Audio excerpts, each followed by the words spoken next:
That's what they did to Jesus. It just made up the day, right? Okay. Yeah.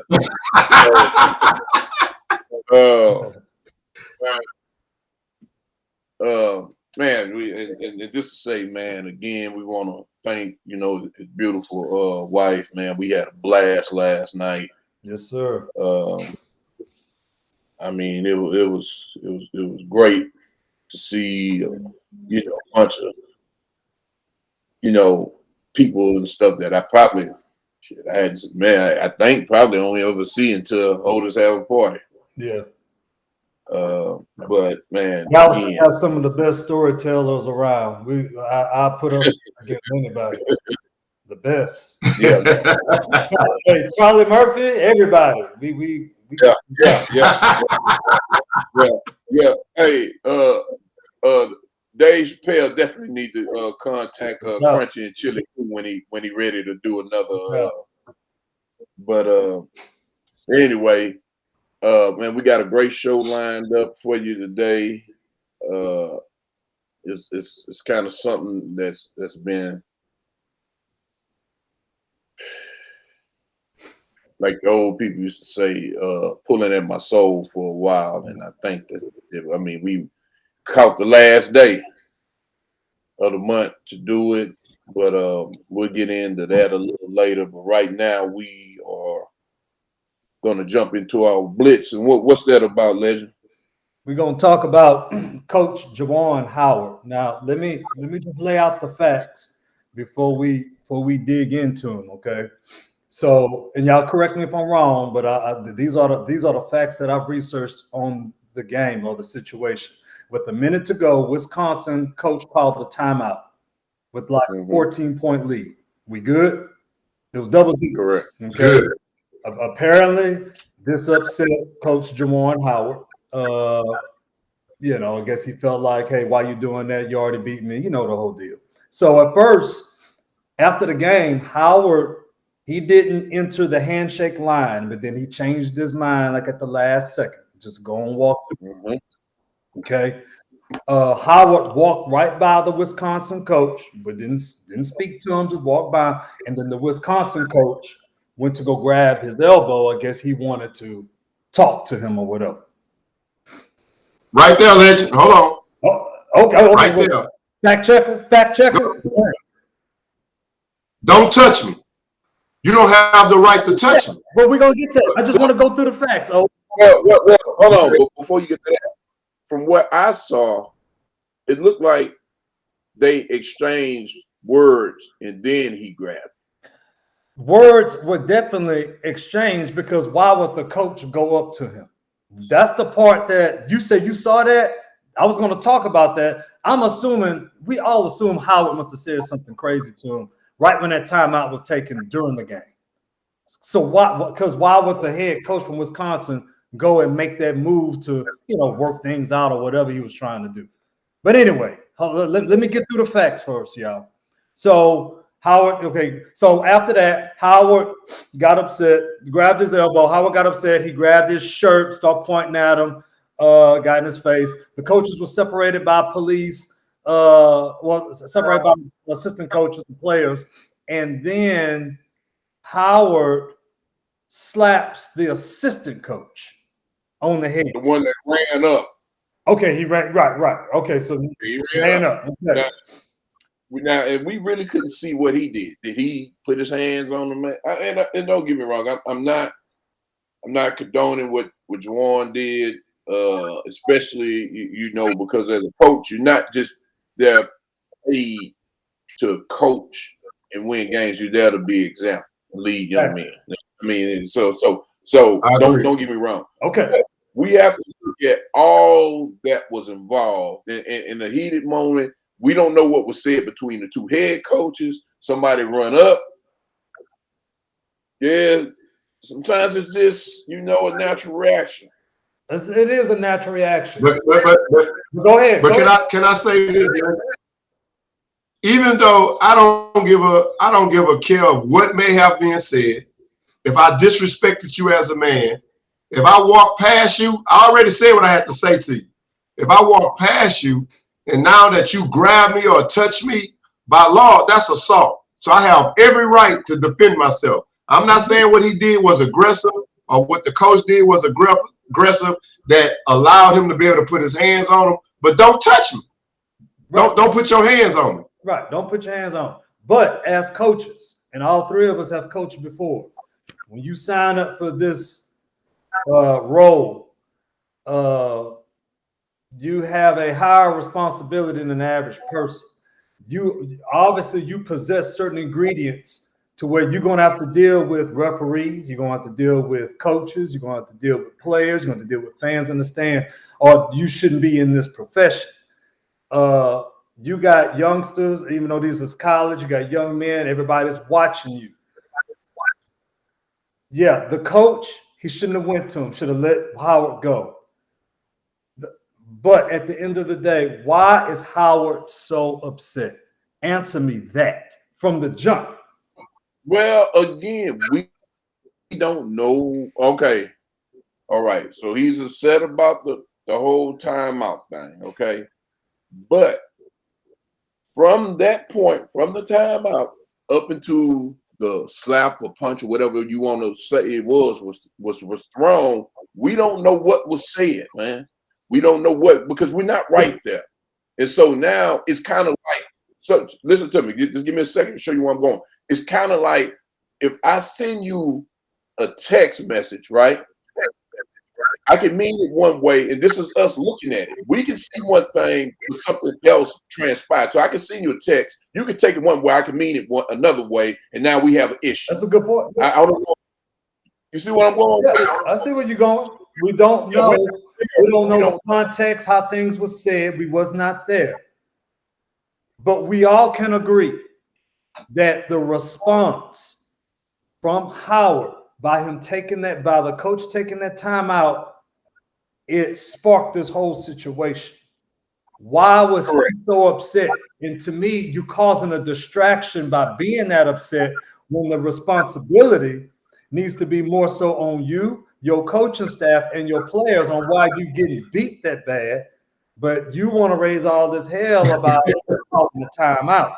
It's a distraction. You're trying to get the attention off you when you need to go and watch film. Because let me tell you something. Both you and the Freak, the sins y'all committed at Central with Patrice and Linko and everybody else, I'm paying for it because I'm getting my ass whipped by Santa Fe and Lake Jackson. And these guys, they are not taking it easy on me. I take that. I take it. I don't get mad like, hey, man, you could take the press off. No, it's because of y'all guys and what y'all did in track and football and basketball. I'm paying for it. But, hey, that's part of the job. Well, who is Jawan so upset? Hold on, Pete. There are unwritten rules. And if you ever notice, like, hold on, let me say, if you ever notice like an NBA game over with, you'll see a guy go get a bucket when, they running out the clock, and them guys get pinched. They are set. So there are some unwritten rules that us not being a part of that quote unquote fraternity don't know nothing about. Right? Me, I wouldn't care. Exactly. By the time if the game is over with, by the time you go do that layup, I'm walking out of there anyway. So I can really care less. I'm thinking about what's going to go down. I'm going to be more upset at the fact that we getting blown out. I cannot get caught up emotionally on somebody taking an extra shot, or he called a timeout to sub some players in or run another press. Man, we getting whooped. But can I say this? When the coach touched Mr. Howard, he was wrong. But like you said, we don't know the whole extent of everything that went on. From my understanding is he left. He came back to address the situation. When he left, he should have just stayed away. Let your assistant coaches handle that, or whatever the case may be. Now, all three of us know we are loyal to our coaches. Now, if my coach get in a scuffle with another coach, what you think we're going to do? We talking about as far as play? Because we have always fought. Yeah. Exactly. If I see my coach getting into a fight or a scuffle, what you think I'm going to do? Well, exactly. So that's because we are responsibility. loyal. So in other words, he should just went and walked off like Isaiah and the Pistons that time, huh? Exactly. No, I'm not saying that. But when all this stuff went down, Mr. Howard walked away. He came back. When he walked away, because they got their bus whooped or whatever the case may be, why come back? You already walked away. You mad? We kicked you off. Look. So I put on there, he was still mad about Weber's exactly. I was gonna say that. He should have been slapped, for calling that time out. But seriously though, so maybe he thought, okay, I'm gonna come back. What this dude did was screwed up. I'm not going to even deal with him, but I am going to go extend my congratulations to the kids that played a hard game. And that could have been, that's the only reason I see him getting back in that line. I agree. And my thing, they both share fault, because once you see that this dude don't want nothing to do with you, you could have said, good game, let him keep going. There was no need to grab him. That's right. That's right. I mean, I would have had a problem with somebody grabbing me too. Right. Now, at the end of the day. Does that grab give you a reason to take it to the level that it takes, even though he's upset? Because the grab obviously was to get his attention. It wasn't a move. But you don't have the right to touch me. Don't touch me. Yeah, you don't have to listen. Head coach, I understand it. We're not in the streets. We're not at the club. Look at where we at. Look at the environment. Look at so you are a head coach. You're gonna have to learn how to take some stuff. You don't get that freedom to just act like, oh, I wish somebody would touch me. Okay, Listen, I love you and I love King. If I'm coaching against both of y'all, and I already know King is messy as hell. I mean, yeah, the King is messy as hell, and we coming across the line, and he say something I don't agree with, or he try to bump me or something, we're going to have some issues. I know that's my brother and I love him. We may joke about it later, but I'm going to respond to that. Like, don't fucking touch me. It wasn't a damn, I use a cuss word. It wasn't a again, why not just go through? If you had something to say it, keep on moving. And now if you want to address it later, you're going to have a platform because you're the winning coach. You can get up there and say what you want. Listen, there's no reason to grab him basically like a goddamn Bob Knight used to grab players. You don't grab nobody and grab them, oh, you're going to sit here and listen to what I have to say. No. He has equal responsibility in this, even though his actions came second. He could have easily let that go. You won the game. You blew him out. You know he's upset. Leave him alone. So, yeah, he has equal, because he could have diffused the situation easily. But Juwan Howard has a responsibility of being a head coach, and he did not represent that at all.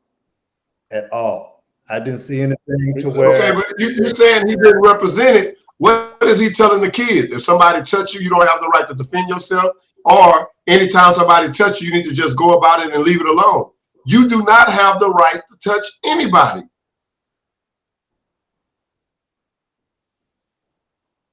Again. Crickets. All right. Again. He is a coach. That grab, Otis, did not constitute anything to where it was supposed to lead to a slap in somebody's head, man.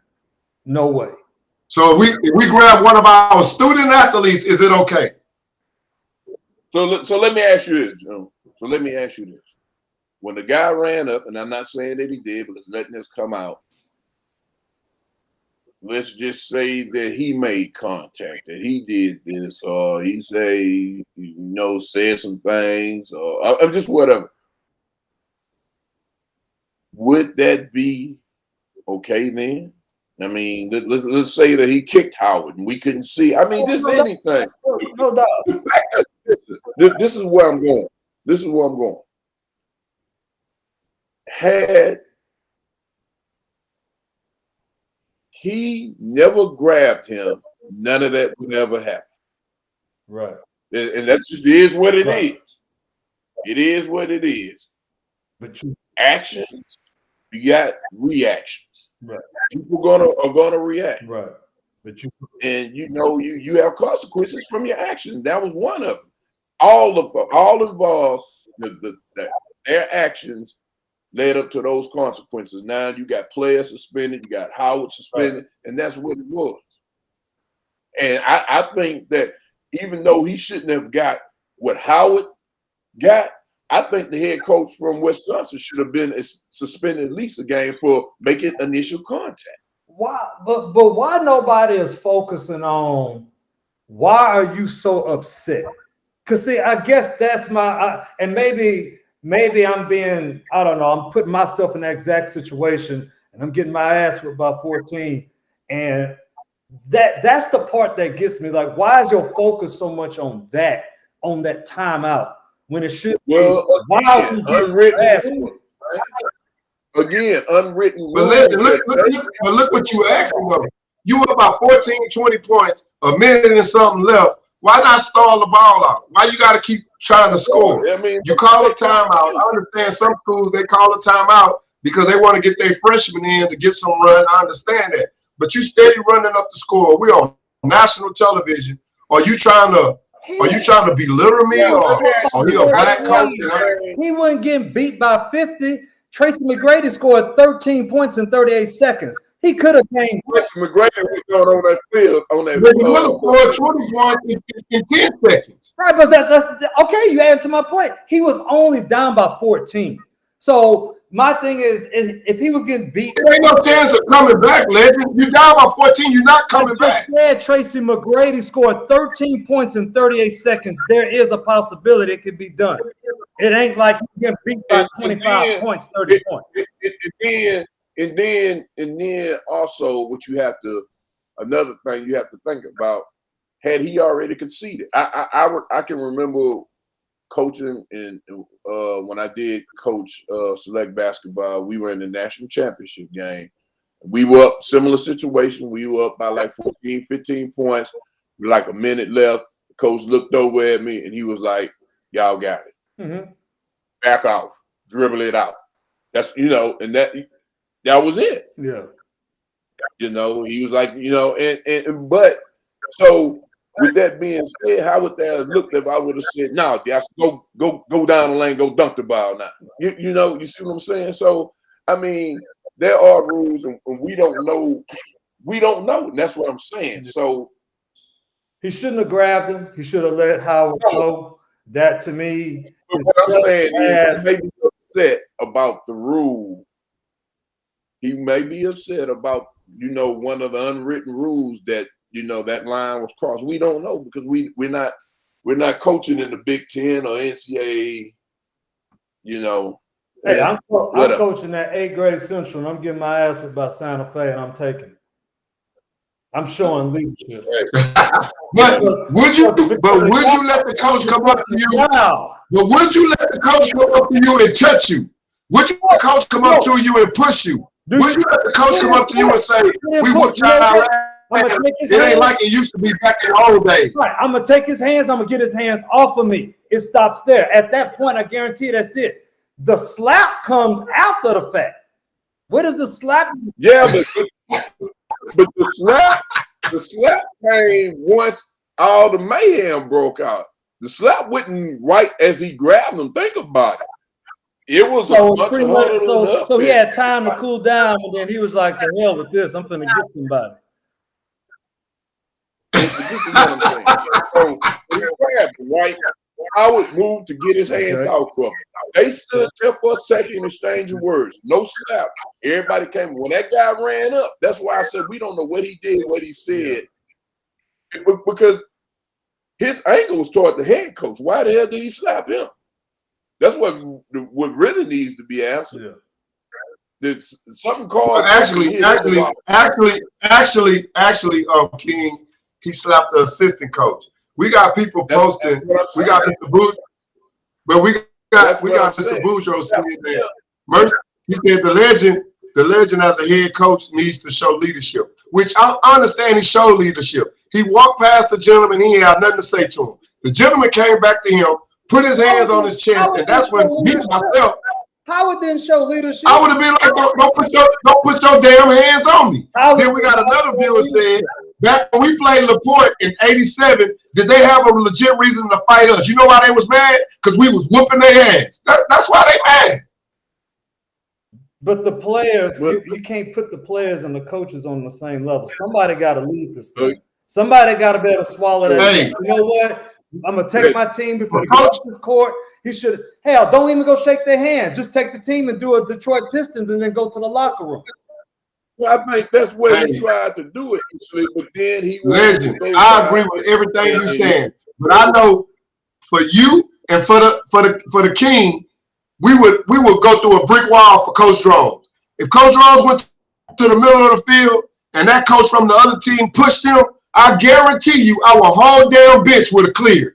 And Coach Drones was not going to be that upset because the opposing coach, he probably gonna have some words, but I guarantee you he's going to represent himself and be like, all right, let's go, let's get off this field and be focusing on the next game. But again, what you just said that he was human and he could have been upset. Juwan Howard did not walk back up down that line and walk up and just slap somebody. He did. James led to, and that's the point I'm trying to get. And the point I'm trying to get at, if it was just about that, he would have slapped the head coach. He would have walked up to him. But it was something that was done once that guy ran up there. Now, y'all, that's what I'm saying. This is his third incident. Y'all know that, right? I mean, that's so that we got a trail, we got a history now. This ain't the first. He's a high. Now you bring it. I thought we were talking about this one situation. Now you bring it up past incident. I'm trying to paint the picture. We have history here. Okay. So your point he's is a hot egg. That means going into this thing, if you say the wrong thing, then he's ready to fight. So we don't know that. In the point. What you mean? He's already done it twice. So this is the third time. So I mean, okay. So my it's acceptable, right? Bobby Knight used to put nooses around his players' neck. Nobody had a problem with that. Yeah, but I mean, so y'all saying because he has an attitude or he's quick-tempered that everybody should let's watch what we do to Howard. No. He has to represent himself accordingly. What I'm saying is that the groundwork has been laid, the foundation has been laid for this to be acceptable. I mean, so you can't let one person get. I mean, dude, you watch these coaches. What's the guy used to coach for Kansas State? Frank something. He coach at Ole Miss now.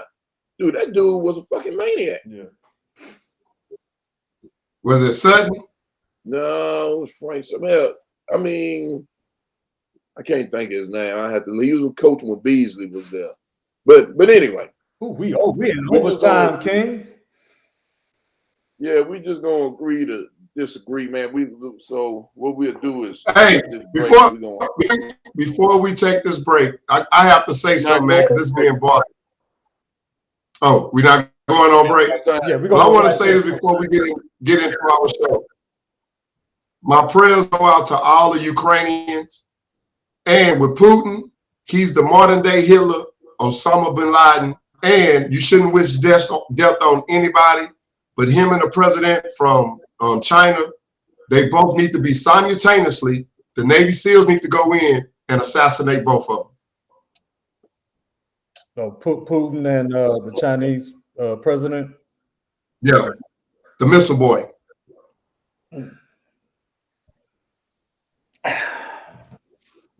I mean, that's all I got to say. I know that's what we see. But I'm just lately, man, I just been liking to read between the lines, but I'm gonna keep my comments to myself because obviously, Ukraine, they look like they're getting picked on, blah, blah, blah. Yeah, okay. That's good. Let's leave it there. Let's leave it. Okay. Okay. With that being said, let's go ahead and hop into our show, and I think that a lot of times the subject matters that we speak upon, it kind of hits to this. But I was just thinking the other day, with it being Black History Month, do we really need a Black History Month? And I ask this because you hear certain people say, no, we don't need one. We are American history. This, that,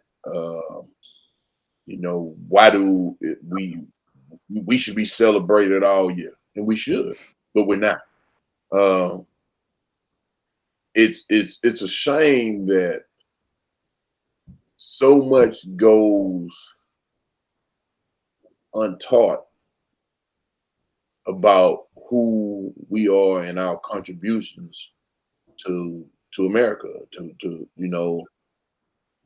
getting this country where it is. You think about over the years, the people that you've learned about, their contributions to American society, to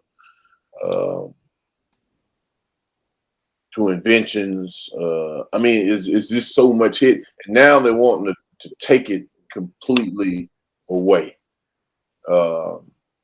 Just like, they want to take slavery, have it taken out and not being taught about. It's like they're trying to erase the history. It's like they're trying to erase everything. So just give me your thoughts on that, man. Just, I don't know which one of y'all want to go first. Do we really need a Black History Month? I'll go and go first. Go ahead. Short answer, short-term answer, yes. Obviously we need an opportunity to talk about our achievements, to celebrate the progress that we've made, highlight some things. In fact, each year I learn about a new inventor. You always have like this 100 list of inventors and stuff like that. So that stuff is interesting. Subconsciously, though, I feel that because they gave us this 1 month, the rest of the 11 months is just kind of like suppressed, like it doesn't matter. It's like, okay, we gave y'all a month and that's it. And not only are we not celebrated at all the 11 months, I don't think that Blacks look to get celebrated. I think we've been conditioned to February is the only month and that's it. And, I'm pretty sure my white counterparts, they could be like, well, we don't celebrate anything. We don't have a white month, or, even though I've had some Hispanic conversations at work where they say, well, we don't get a month. But the thing about, of course, with the white people, they don't have to just have a whole month. Their stuff is ingrained in everything. They don't have to have they'll have to have things highlighted. It's always there every day, all day. So money you spend, the money you spend, everything you pass, theirs. We naturally celebrate their achievements subconsciously on a daily basis. So yeah, they threw us a bone. We got the month of February, but I question our own efforts and in some of the celebrations. Do we put our best foot forward? I look at everything. So yeah, we should be thankful that we do have the month. And so, a lot of people feel like, we're taking baby steps, be happy with the month, and maybe in another 100 years, we can get a little bit more than that. Maybe in 500 years, we get our 40 acres and a mule. I mean, look, it ain't happening, man. It ain't happening. We ain't getting our 40 acres and a mule, and we ain't getting no more than a month. And like we were saying, that month may get taken away. It's just a lot that we just gonna have to do within ourselves, and quit depending on. That's just where I'm at right now. Just being I have zero trust, faith in our government in this country. It's all about what I can do for me and my family and my community, and that's it. I don't depend on them. I don't care. And that's the position that I'm trying to put myself in. And if this is what all the other races do, they don't come here. They don't adopt this lifestyle. They don't adopt the American way of life. They come in, they stay within their own culture, the way they do things, they work, they say blah, blah, blah. And they're not a part of what the American way of life, and they succeed. We can't be like them, man.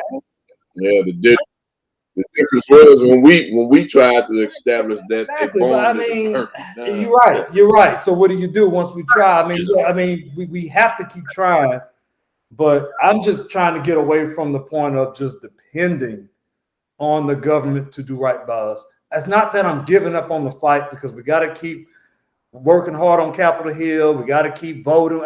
Keep doing that.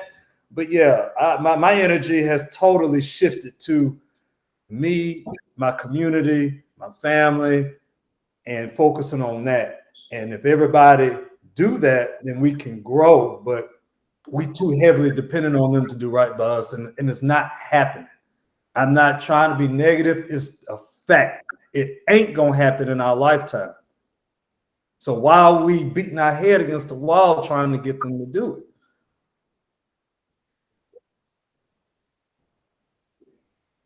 Well, my thing is, do we need a Black History Month?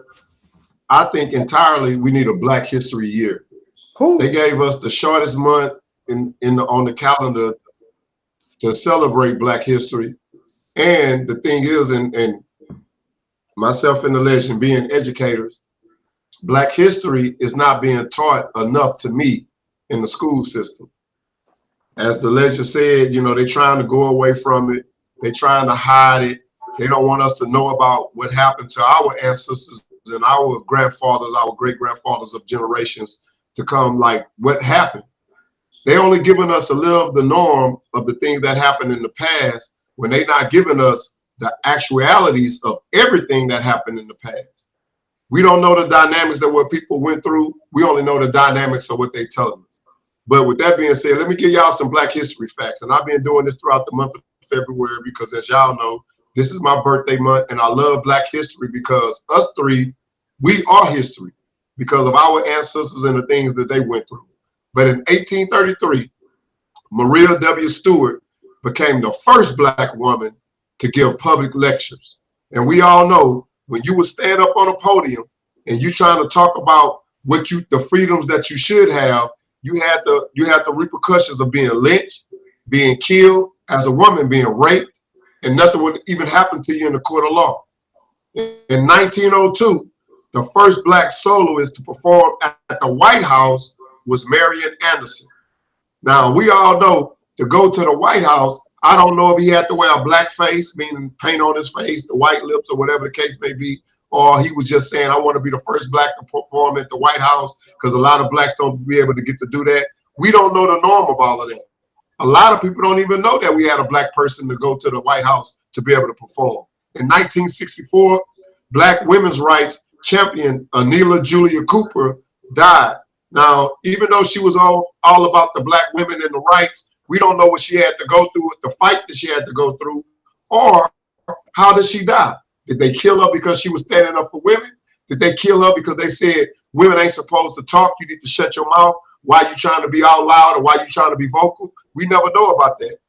In 1988, Debbie Thompson became the first Black woman to win a Winter Olympic medal. We all know about athletics. We all know about the people that perform. We all know about the people that compete in the Olympics. But these are the things that I guarantee I know my son didn't know about. And I'm pretty sure y'all daughters and your sons didn't know about. So Black history, we need to continue to talk about Black history. Yeah, they giving us a month. And like I said, they giving us a month. But it shouldn't have to be a month that we should be giving. This should be something that's talked about every day throughout our history in the United States. Hello. Definitely agree. If you've ever noticed, even the month that it's taught in school or supposed to be taught in school, it's only a small piece that's given to us. They tell us, of course, about Dr. Martin Luther King. It's nonviolence, and you hear about Sojourner Truth, Frederick Douglass. You hear about the Underground Railroad, but you don't hear about Malcolm X, and you don't hear about Marcus Garvey, W.G. Du Bois. I mean, they don't want. It's like they don't want to teach us about nothing or no one with the edge. I think everything that's taught within the school system about Black history has to fall within a certain realm. Now, I could be wrong. Like I say, you guys, this is your profession. You know a little bit more about. But I'm just going off of experience from what I experienced. I just me as a person, I found out about Malcolm X so much later. I mean, when you get to school, when do they start you start really teaching you in school about Black History Month? You're in elementary. Hell, I may have been in middle school before I really found out about Malcolm X. And so I think that we need to keep Black History Month within the school system, but at the same time, I think it's our duties as parents, as adults, to make sure that our history is taught and celebrated with our kids all year long. Both of you have been to my house several times, and you see the books that are here. You look at the art, the posters, and my daughter's probably watched the movie Malcolm X 3 or 4 times. We sit and we'll talk about him. We watched the movie, and yeah, she fell asleep on it. It was late one night, and it's kind of slipping my mind not right now, but maybe one of you can give me the name. It's called "I'm Not Your Negro." What is his name? It'll pop up as soon as we go to break. But before we go to break, though, and nothing against MLK. I mean, obviously, man, he's one of our Black leaders. Okay, but his message makes the other side feel more comfortable. And it uses the religion that's forced down our throat to keep us under control. Whereas Malcolm's message was more about more of a freedom of the mindset and the control that has been put on us. And so, when you try to shake up what the establishment has tried to put in place, and I think Malcolm was trying to do that, trying to change our mindset instead of just trying to go on with the flow. James Baldwin, before I forget it. Yeah, and that was wrote. That was in 1979. It was in 1979, King. 1979. Oh, the book. Yeah, well, it was the movie. It was in 79. Yeah, it was narrated by. Oh, the movie. Okay. Yeah, Samuel L. Jackson, and it was Remember the House by James Baldwin. Yeah. But with that being said, we're gonna go to break. We have a guest coming on. We'll get him on here. We'll get his take on how he feels. We'll find out all about him and his expertise on the subject matter. That being said, we'll take a short break and be right back.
All right, we back live up open room.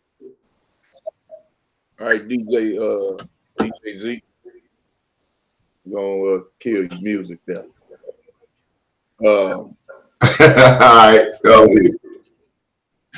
Do we really need a Black History Month? Is the subject, and man, we got a special guest, legend. You know a little bit more about him than me. You want to just go ahead and tell us just a little bit about him, something short, and then we'll bring him on and we'll get him to give us his resume. This is Mr. Kenneth Maxwell. He's a history teacher at Central, and he's also the head track coach over there at Central. And I tell you, man, this guy, he's very passionate about history and what he does. He's a great asset for the district, but very positive individual. But I'm gonna let him speak, about himself and his credentials and everything. But that's pretty much a little general overview of him. Okay.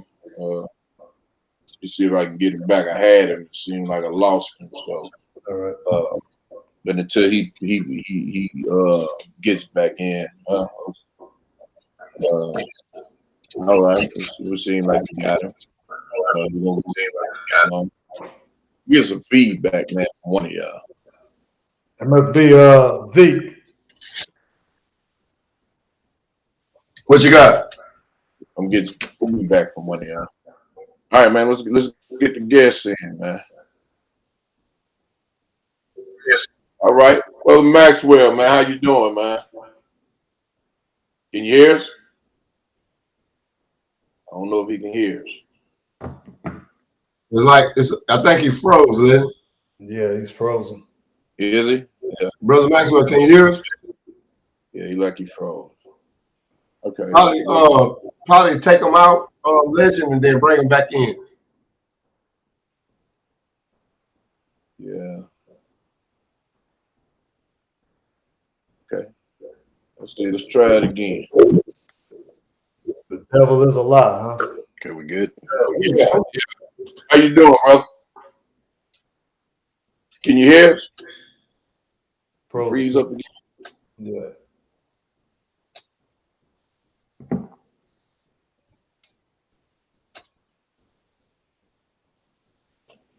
Hey, legend, you probably want to take that link and send it to him to his phone, and maybe he want to come on through his phone, but tell him put it in a different browser. Yeah, I think. Or if not, he can come on through our station here, and we can bring him on through the radio. Oh, okay. He said we're froze too. We're frozen on his end. It must be on his end because we good. Yeah. Tell him to Okay. try. We'll try it again. Let me see. Send him just send him a different link. Tell him to try the new link. Okay. All right, but anyway, Black History. Again, I think that it's definitely needed. But again, we shouldn't just cut ourselves short to that. Just that one month. It needs to be taught year round throughout the school. All right, Brother Maxwell, can you hear us? Yes, I can hear you. Can you hear me? Yes, sir. We good now. Excellent. Man, okay. Glad to have you on the show. Legend speaks very highly of you. Before we get into hearing what you have to say, man, give us your resume. Tell everybody that's watching, about yourself.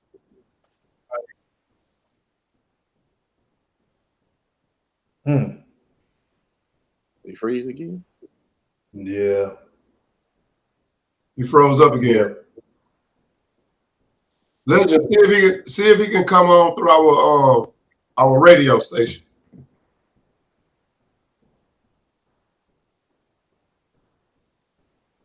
You gonna send another link, Wes? But Well, let's wonder why we.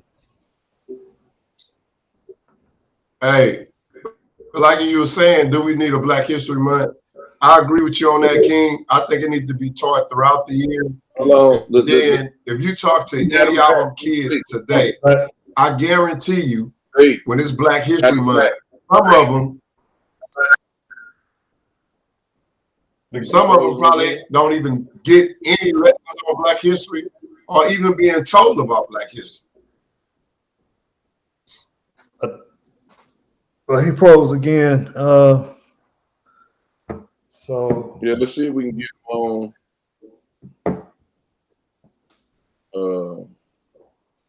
Another way. Now, what was you saying with the link, Zeke, about it? Just sending it to his phone? Yeah, once you send it to his phone, if he click on the link, he ain't gonna be able to open it. You're gonna have to copy and paste the link in another browser to be able to come on.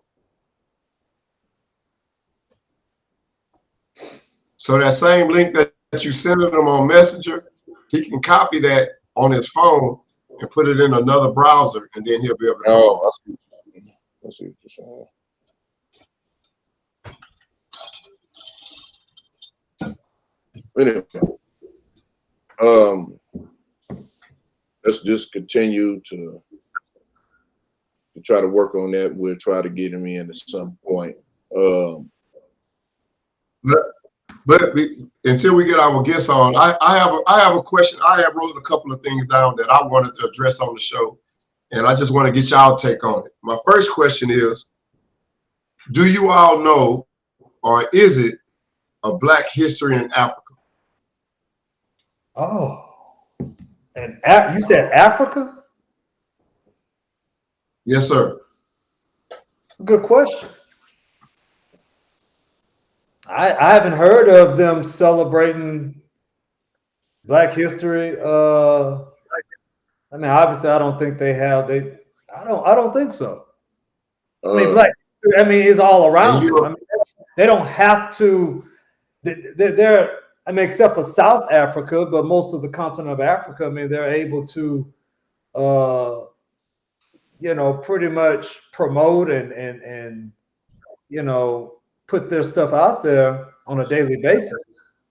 So I don't think they need a specific month to celebrate like we do. That's just my opinion. I don't know. They don't. Unless you are correct. You are correct. They don't celebrate Black history. Canada. They don't celebrate Black history at all because, like the legend just said, there's no need to. They know about the apartheid. They know about the things that they went through. So there's no reason to celebrate Black history. We the only country that celebrate Black history because of the things that happened in our past. But they already been experiencing this because of the country that they in through the apartheid, Nelson Mandela, and all that.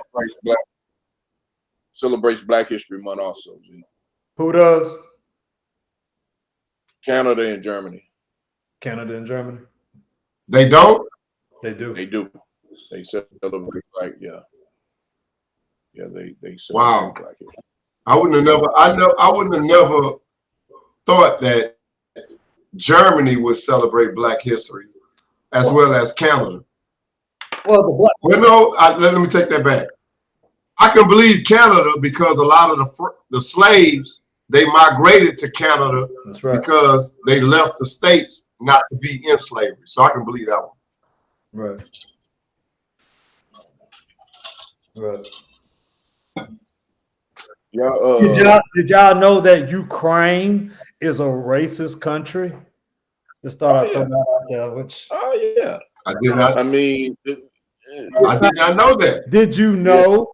Yeah. So that's why. Hold on. That's why you wasn't upset about the invasion. I know. I'm not. No, they're wrong as well. What I'm saying is, there's a certain order of people that are evacuating that they're allowed to leave. First is white women and children. Okay? This is facts. White men and then the blacks down the line. And right now they've been showing footage There's a 3-month-old baby. There's black families in Ukraine. A 3-month-old is freezing over there, and they're outside. And again, they're dealing with the same stuff that we're dealing with. I'm not saying what Putin is doing is the right thing. All I'm saying is that, yeah, Ukraine got some issues. So anyway, that's there. Man, I did not know that. Yeah, that's why I really didn't get into a lot of when you said what you said, because you wouldn't put it this. Let me put it this way. I'm not gonna be one of the people that you see posting anything saying let's pray for Ukraine. There it is. I said it. 2 tears in a bucket, huh? Yeah, I see. Hey, y'all already know that we are social media. We are social media's most wanted. We gotta watch the things we say, man.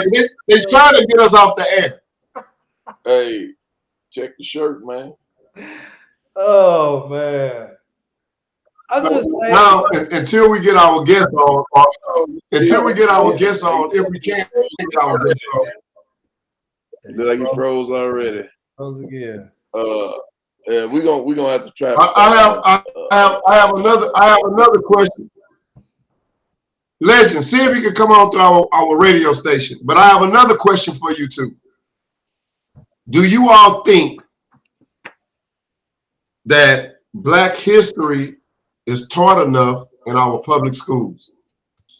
No. And that was one of the things that we talked about. No. And I mean, like I say, they only give us snippets of it. You know, they're not going to dig deep into it. You know, they just give it, man, they've been teaching the same stuff for, I know, at least 40 years. Because it don't affect nothing. It's rated PG. They don't tell the good stuff. No. Yeah, they're not going to tell you how they now, is Elijah Muhammad not part of Black history? Yeah, of course he is. But you know, you never heard of it. When did you find out about Elijah Muhammad? Way after you found out about Malcolm. Now, but even if they decided to go in the depth of Black history, how deep should they go? Should they tell the kids that people was hung, or they should continue to tell that such and such developed the light bulb or the comb or the engine? Or should they know that, hey, yeah, it's good in Black history, but you need to know about what these people went through in Black history? Of course, we need to know about the hangings and the lynchings. That's part of the history. That's why I don't have a problem with the Confederate flag or the statues that they want to bring down. Why bring them down? Because that's part of history. Don't erase that. Don't erase the bad. No, leave that there. Let that be a reminder for us. I agree. You know, I agree. I know. That's part of history. Now, my next question to you all is, do y'all agree or disagree with the accomplishments are being minimized and erased from history? All the accomplishments that all these African Americans that have accomplished, the things from being the first mathematician to help them go to the moon, bring them back, and stuff like that, is it being minimized and being erased because they're not talking about it? Or are we allowing our education system not to put it into the school history? All that's intentional. Teaching of history. All that is intentional, man. All that was intentional. It's not an accident at all. Everything that's been done is purposely done. You know, I mean, you know, you don't. If you want to suppress a group of people, you definitely don't want them to believe in themselves. Yeah. You know, you want them to look at you as the best, as you know. Well, where have I heard that before? You strip away their history, give them yours, and You think about it. That's history repeating itself, right? I mean, that's what they did when they brought us over on the ship. Stripped away everything that we knew and ingraded what they wanted us to have. Force their religion on us. That was the main thing. Yeah, their way of life. Main thing. You get their religion. It don't matter. You can go read some books and they can get educated, but see that last line of defense, the last thing they got their religion. Keep you under control, boy. Put that fear in you. You have to use the boy now, huh? Well, when you think about it, and you think about like when they talk about even like with cell phones, the very first cell phone was invented by a black man before any of us were even born, back in '71. You know, I mean, so a lot of things that you continue to learn, even at the age that we are, you continue to grow, and I mean, you should have a warmth and a thirst for knowledge. I'm trying to think of what his name is. I know it's Henry something. But you know, so we can pass this on to our, you know, children, to a future generation. I mean, this is stuff that needs to be known, because if you don't know, you don't know. That's how you get the wool pulled. You see what I'm saying? Because if you don't know, then you can be told anything. You're accepting it. But you know, subconsciously, man. And see, and that's the thing here. Sampson was his name. And see, Henry T. Sampson. I was waiting for. But see, and I love that. I love that you said that, King, because we hear so much about, and I applaud her for what she did in her stands. We hear so much about Rosa Parks, who didn't get off the bus, but a lot of our African American and adult African American don't know that it was Claudette Colvin in 1955. She was the first woman that refused to get off the bus. Yeah, they chose Rosa Parks. She was the first. I mean, to be the face of it. Yeah, you're correct. You're correct. So that's what I'm saying. They're giving us all these histories, but they teaching us what they want to teach us. Handpicked. But they're not teaching us about the history that happened before that. Say it again.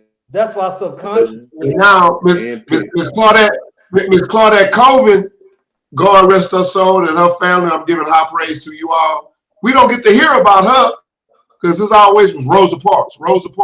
And I commend Rosa Parks for not getting off the bus, but it was Claudette Colvin who was the first person to say, I'm not getting off the bus.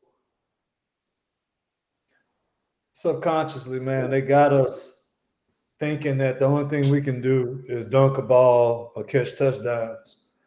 And again, you know, but they do, because if you just think about how, you know, our parents, you know, or even us sometimes, you know, we'll look at a kid that's 6'6".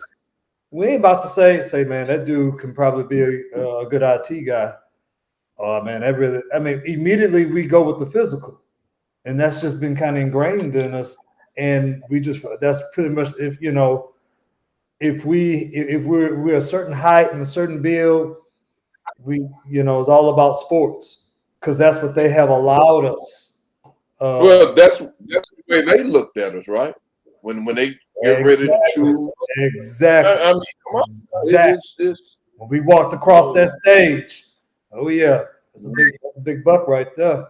He's worth around $400 or $500 right there. Yeah. They're all, and I'm sorry that I keep getting out, but I'm pulling some books out of here that, you know, definitely. Hey, put up Carrie. Carrie just put a text up.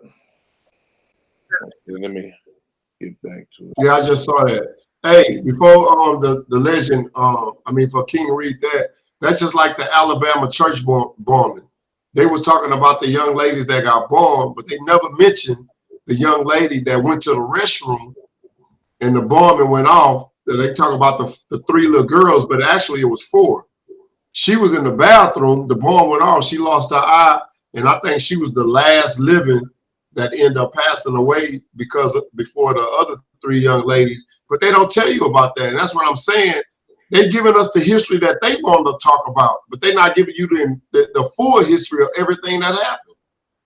Let me address what Carrie wrote here. Let's read it. Teaching history won't change anything about the plight of African descendants. The information is out there. Most of us do not look for it. We are happy to be in the dark because we can blame it on others. Ignorance is bliss. But let me say this. And I agree with everything. I agree with everything he said. And that's what I was saying is we only accepting what they telling us because you know why? We're not going to research it. We're not going to look into it. Agree and disagree.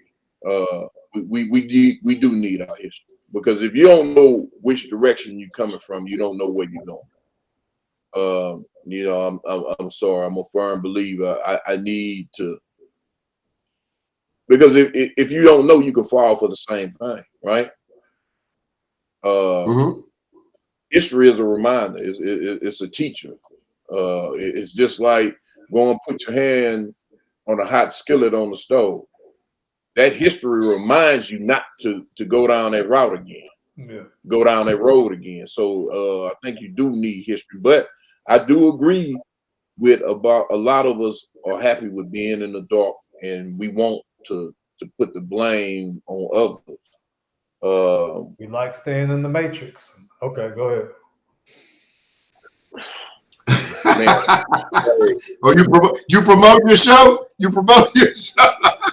You see how he threw that in there? He threw it. Yeah. Man, I think one of these shows we need to get Mr. Bell here, man. He's a very, very knowledgeable brother, and he and I have some really in-depth conversations. We go back well over 40 years, and we agreed to disagree quite a bit. And you know, but it, you know, it's all about learning and bettering yourself as a person, as a man, you know, as a, you know, father, son, husband, whatever you are. So, you know, with me, I can learn something from anybody. But it's what you take and do with that knowledge. I think that you know, I got a book that I'm gonna start reading here soon by Tom Perel called Brainwash. I can't wait to read it and see where, you know, where it takes, the path it takes me on. But man, we definitely have to do a better job of educating ourselves on who we are, where we're going. You know, we are, like he said, we are happy to be in the dark, out of the limelight, out of the way, because hey, I don't need nobody bothering me. I don't have nothing to do with that.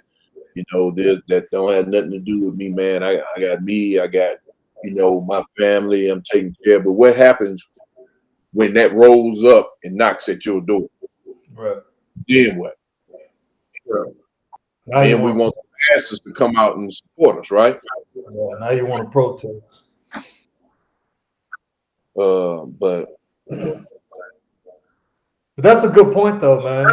It really is, and it's that elephant in the room situation where, yeah, I mean, we all know systemically the way things are done to keep us down.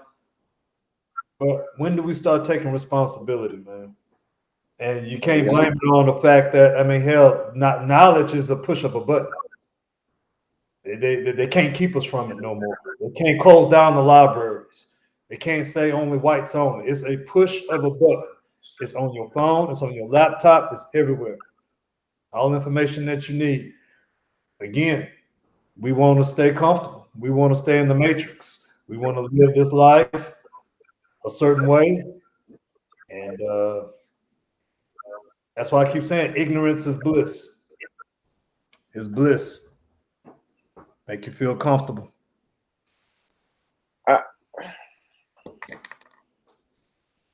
I just think that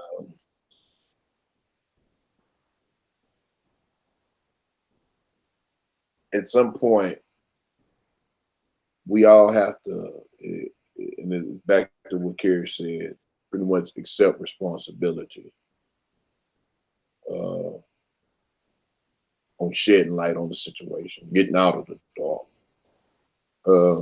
Because a lot of times, man, we just so happy to take the little bit that we know and run with it. You know, like I say, you know, and don't get me wrong, these people should be celebrated. You know, Dr. King, Turner Truth. I mean, but like you said, the people who brought an edge, you know, hey, let's keep them pushed forward back as we can. You know, but was there uprising? But was there some information too that's been passed down that we need to delete too? We have to continue to evolve, and I feel like each generation has a responsibility of taking the information that we have that has been passed down and making it better. You know, especially when it comes to our health, you know, the way we live, and you know, becoming more spiritual, not being afraid to challenge the religious establishment that keeps that control over us, that keep us in bondage mentally and spiritually. I mean, those things are big, man. And these are the things that I know for a fact is not talked in our circles, you know.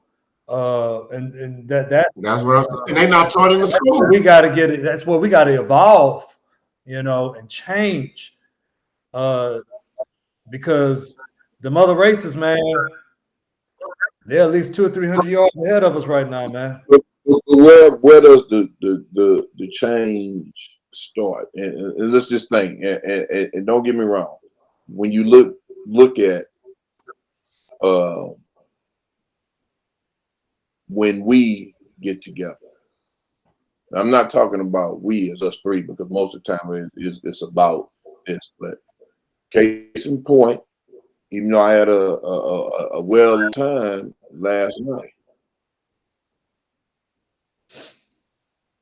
the conversation, you know, nothing was about uplifting. You know, we didn't talk about the history of our people. There wasn't nothing there. You know, we were there to have a good time, and I understand that. Right. But what I'm saying is, any and every platform should be used, right? I mean, that we had, and I mean, now we got the platform, we got everybody together. We should be able to talk about some things that's not going on. Right. I see where you're going with that. Exactly. Even if you don't do it at somebody's birthday party, how come we can't plan that type of conversation? Like we plan to go play dominoes, like we plan to go hang out. You know, at least plan it. You know, because I think in our community, for one, we're afraid of addressing the issue because we may have family members that went through it, or we don't want to talk about it. I don't know, man. That's a good question. Like, why we don't talk about it? I know, like the King was saying, we talked about our past history, the foolery that we used to do, but we ain't talking about issues like this. Like, hey, man, we're in Black History Month. Why are they celebrated as much as used to be? Why we don't have the Black History parades, or we do have them, it may be on the weekend. Why we not having it throughout the week? Why it ain't every day of the week?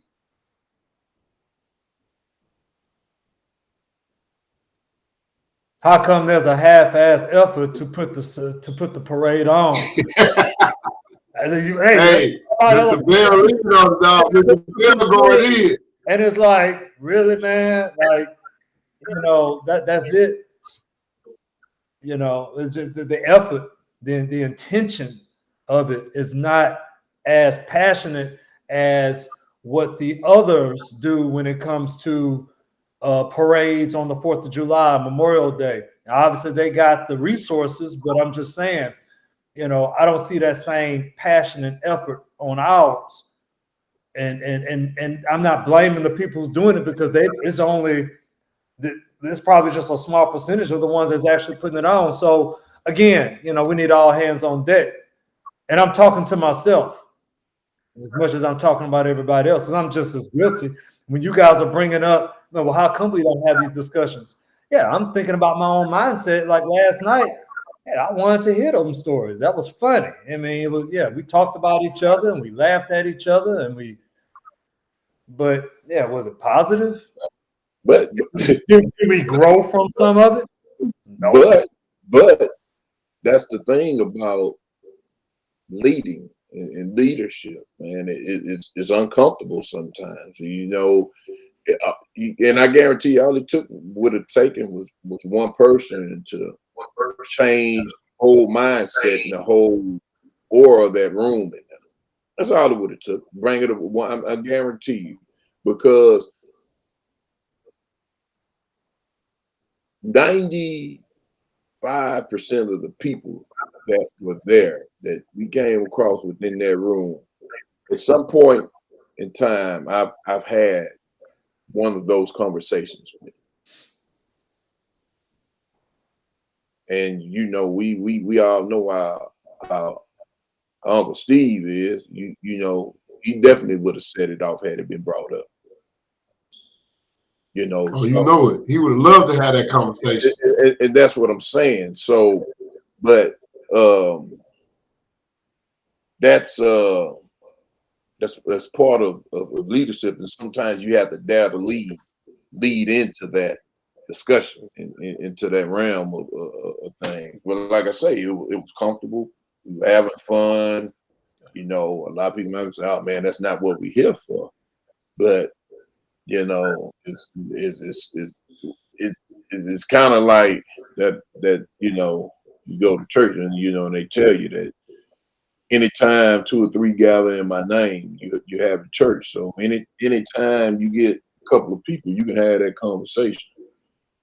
But my thing is, you can have why we don't have the conversation, and why, and we all at fault of it. Why we don't bring it up? And here we have a podcast show that we was coming up on today. Like, hey man, we need all y'all to tune in to the podcast show because we're gonna talk about. It don't matter, BLM, Black Lives Matter, or whatever the case may be. We want to hear y'all point of view. And then a lot of times, all lives matter. And I agree with you on that, King. But a lot of times we can watch TV shows or hear a radio broadcast, and we'll say, man, I wish I could have said something on that show, or I called and they ain't answered my show. But now we have a platform where we welcome anybody to come on the show. Well, the only thing we say is, whatever you may have to say or ask, you got to be willing for our rebuttal. Now, okay. So a lot of times people don't, as we say, they don't want that smoke. Because we want to welcome you to say what you got to say, ask what you got to ask. But the thing is, when we do these shows, we research, we do the things that we have to do to have questions for your answers or have answers for your questions. Well, they did the same thing. Sharif tried to do that, man, and they told him, man, we ain't trying to hear that shit, and get up off the cool so they can get some beer, and so. You didn't curse 2 times, Les. Ain't trying to hear. I'm just saying, man. They didn't want Sharif saying that. That's what they did on Medicine. Yeah. So, well, yeah, y'all right though. But don't get me wrong. Hey, don't get me wrong. Maybe 30 years ago, you would have probably gotten that response from everybody who was there. But I don't think now that everyone's grown and true. Been through some things, had some circumstances. Circumstances change you. Yeah. As I've been saying, people don't take advice. So circumstances, God sends circumstances your way, makes a change. I have no doubt it would have been as equally as passionate arguing about the Black movement and our progression as we were talking about other stuff. So, yeah, I guess. No, I just to say, every situation will be a platform that for our betterment. So, and it's always a chance to learn, to soak up some knowledge. Because, like I said, you can learn from anybody. And it was, how many people there? 25, 30, or whatever. And we all, everyone has a voice to be heard. I mean, look at us. We're not on here shucking and jiving. I mean, we feeding the people. But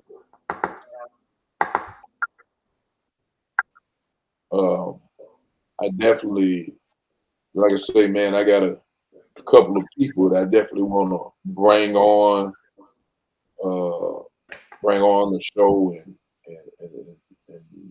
talk about some things. I think we really need to make that happen. Oh man! Also, I guess once we're done, we need to have a discussion about documentary. But anyway, getting back, do we really need a Black History Month? But before we do that, Zeke, let's go ahead and, because we didn't got thrown off, we hadn't take the breaks, and I guess our guests. So let's go ahead and thank some people that we can thank, Zeke, that you feel that we need to mention, and then we'll come back and give some final thoughts and wrap it up.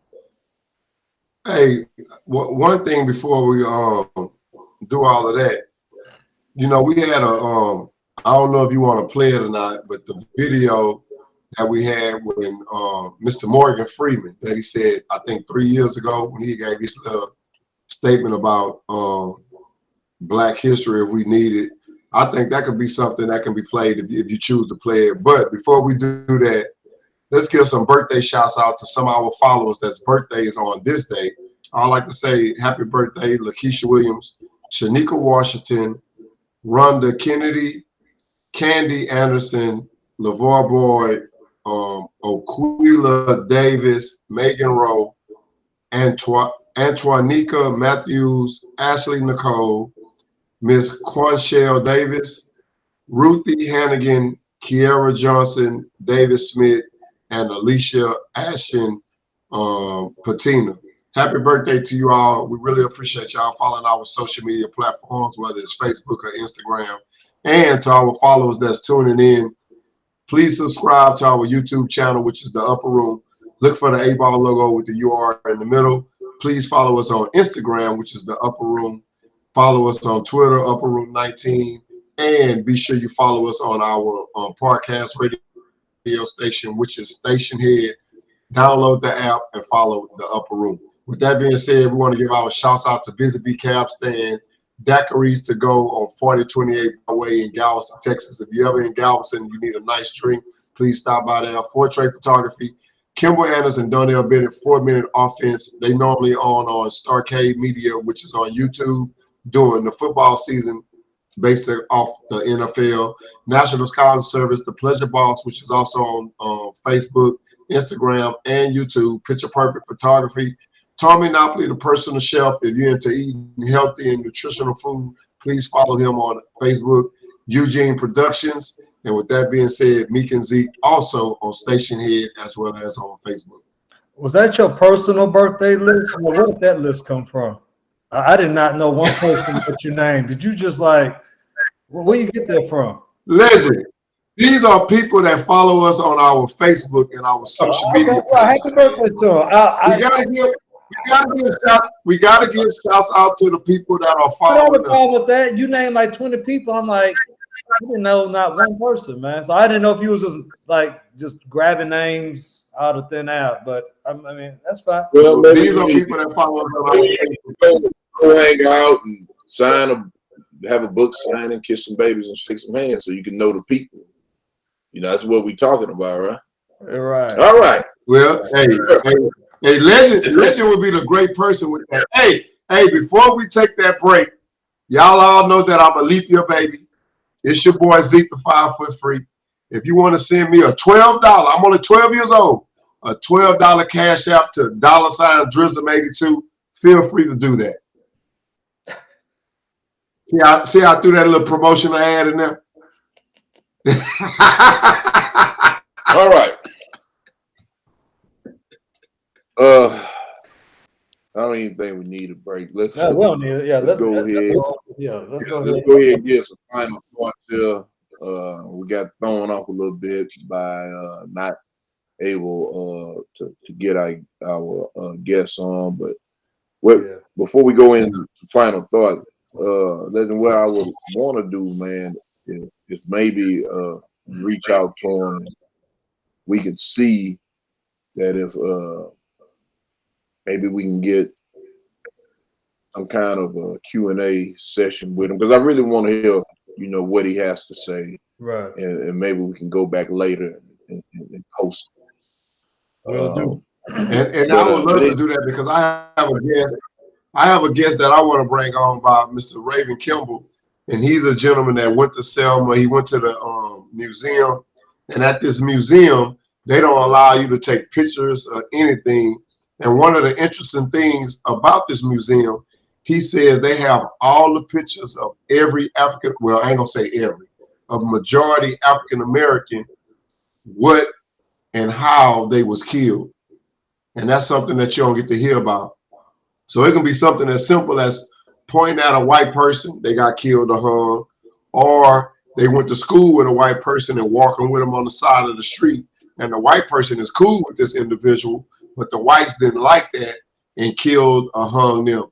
So he got a lot of stuff that he was telling me about. He wasn't able to be on the show today, but like what the King was saying, if we can get our guest that was supposed to be on the show tonight, I would love to have him on the show to give his insight on the things that he got to see at this museum. All right, man. Well, let's go ahead and wrap it up with some closing thoughts. Do we need a Black History Month? Well, yeah. I question, do we really want a Black History Month? I question the intentions of not just the other side, but our own people.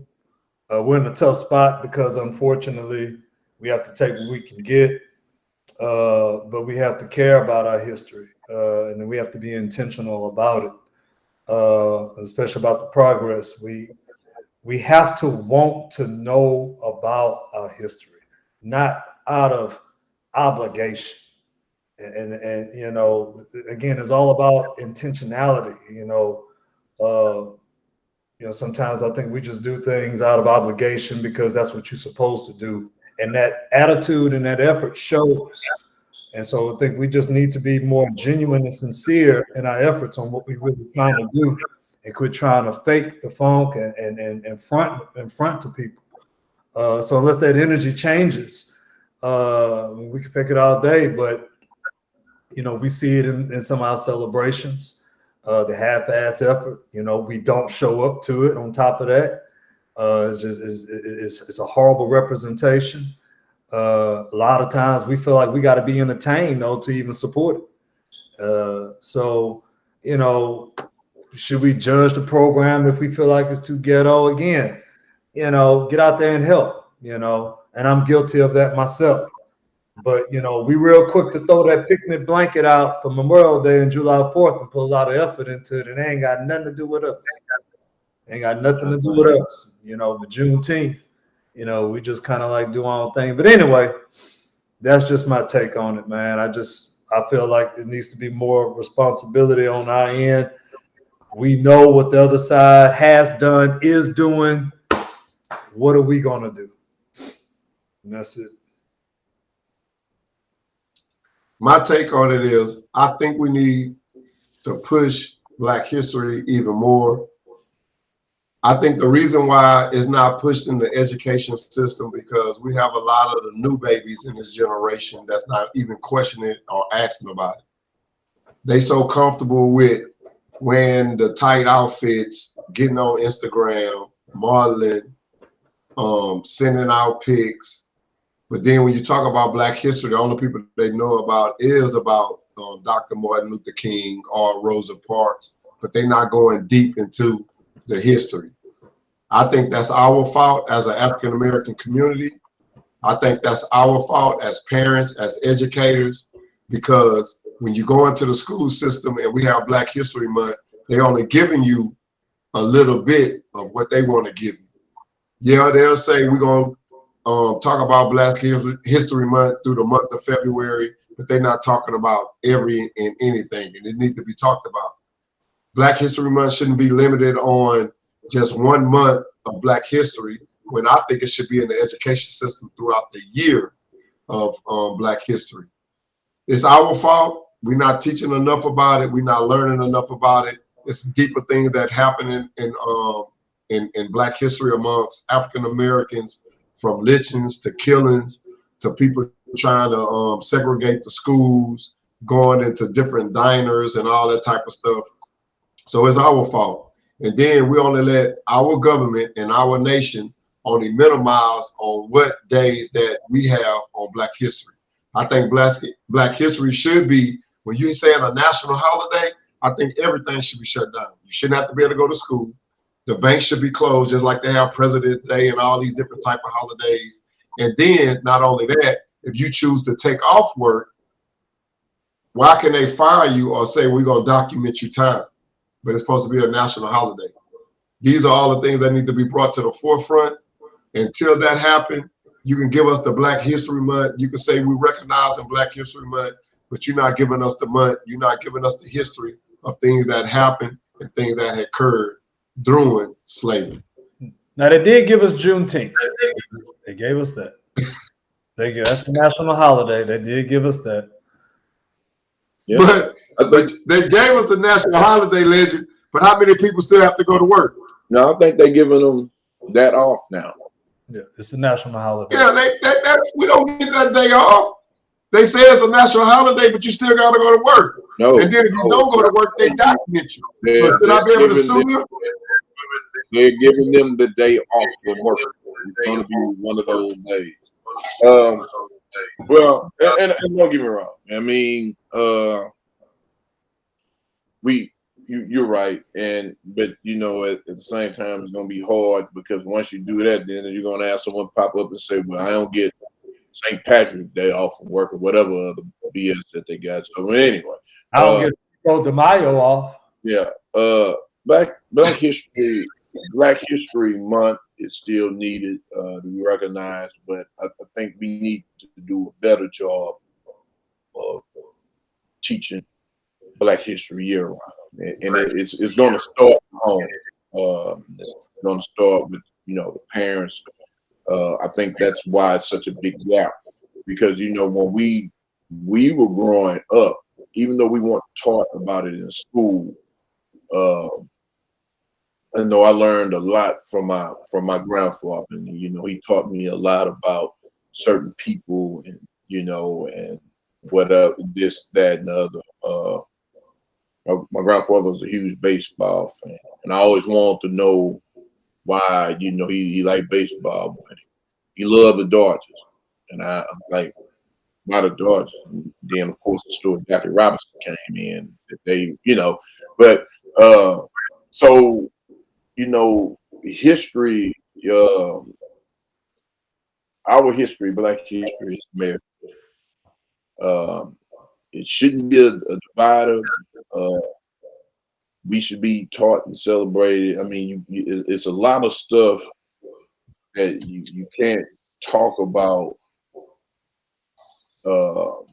whether we invented it or not. But sometimes you got to look at the improvements we made to certain inventions and whatnot. So it's hard, to bring up Thomas Edison, or whoever, and not continue down, the line because listen, every invention that comes about there's going to be improvements to it. You have to give these people their due who come along and you know and make these improvements. Because just like we're talking about the cell phone today, just think about the first cell phone. You wouldn't even be seeing everybody walking around with a phone if they were still, you know, back in 1970, you know, big brick phones or whatever, you know. You remember people used to walk around. Yeah, you know, so now I seen who was that? Steve had the phone last night. They were teasing him about how big his phone was. You know, and so, you know, it's just what it is. But we all African American history is American history, and you know, no doubt about it. They can't erase that unless we let them. But you know what, hey King, this is what I want to say though. When you said it starts in the home, I agree and disagree with that. Now my disagreement with that is it's hard to start in the home when the parents don't even know about the history. You have babies having babies, so the only thing I can teach you about is wearing the tight pants, wearing the pajamas to school. Listen, that's your fault. If your son can't teach his son about African American history, then that falls on you, because then you didn't pass it down to him. So it starts in the home, and it doesn't necessarily. When I say the home, it doesn't necessarily have to be a parent. So if Trey don't teach his son that, why you can't teach his son that? Yeah, I agree with you on that one. Yeah. So, well, with that being said, man, that's the show. We do apologize for the difficulties we have with getting our guests on. Again, like we say, we're going to get him involved in the show in some capacity at a later date. Legend reach out to him. You know, we'll come up with some way to get him involved in the show. But with that being said, that is the show for this evening. Hope you enjoyed it. Hope we gave you something that you learned from. And if you have any questions or comments that you didn't get in, you can always email us, contact our IT department, 5 Foot Free. We'll like any questions that we have to the legend, and he will definitely answer. With that being said, God bless you. Good night. We love you.